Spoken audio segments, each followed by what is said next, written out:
We will learn about two things in this tutorial. First, we will learn about identity. Then we will learn about events and how to use them in Plang. Both events and identity are extremely powerful features in the language, but also very simple to learn. Before we start to dive into code, I would like to go over what identity is, because understanding it and understanding why we don't need usernames and passwords opens up on new possibilities that you have not seen before. That I can promise you. It might not happen while watching this, but with understanding it will come to you. There is a link in the tutorial to understand identity.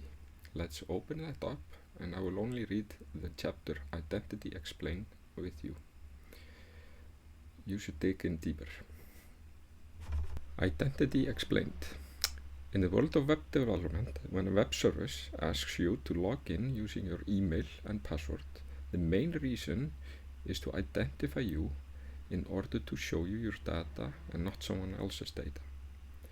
What happens in the background is that the developer takes your username and password and tries to match it with a row in the users table in the database. If a match is found with a record in the database, it will provide the developer with a user ID. The developer will then use this user ID to retrieve and show you your data.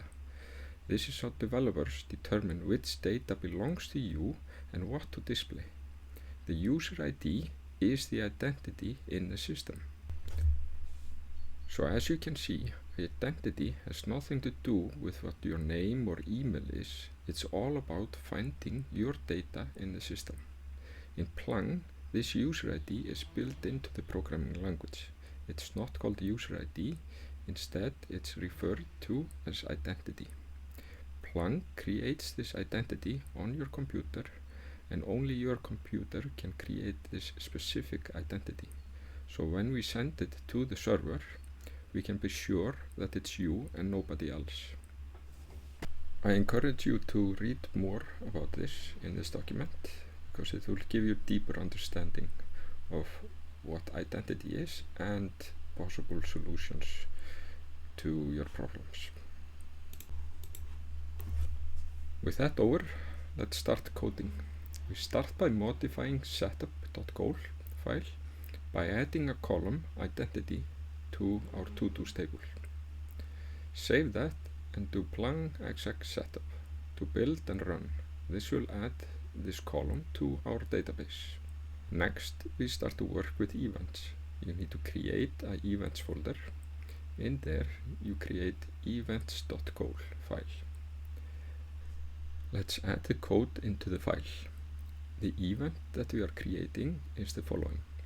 Before any goal in API/star to call check identity.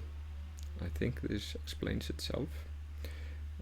You have a link in the doc to show you all the different bindings you have for events. Let's create the next file, checkIdentity.goal. Here we are checking if identity is empty or not. You will notice we do not retrieve or load the identity in some way. This word, identity, is a reserved keyword in the language, and if the user provides it, it's always loaded.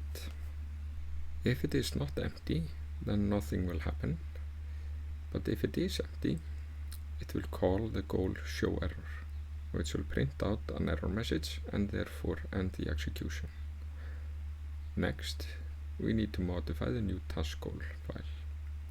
When we insert into the to-dos table, we want to add the identity into the insert statement.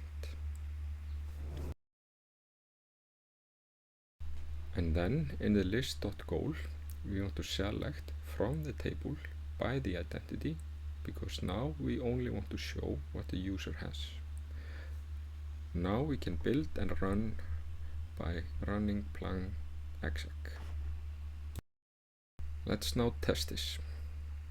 If you have been using your REST client up until now, that is no longer possible. You will just get an error message we created before, so you must create your test in Plang.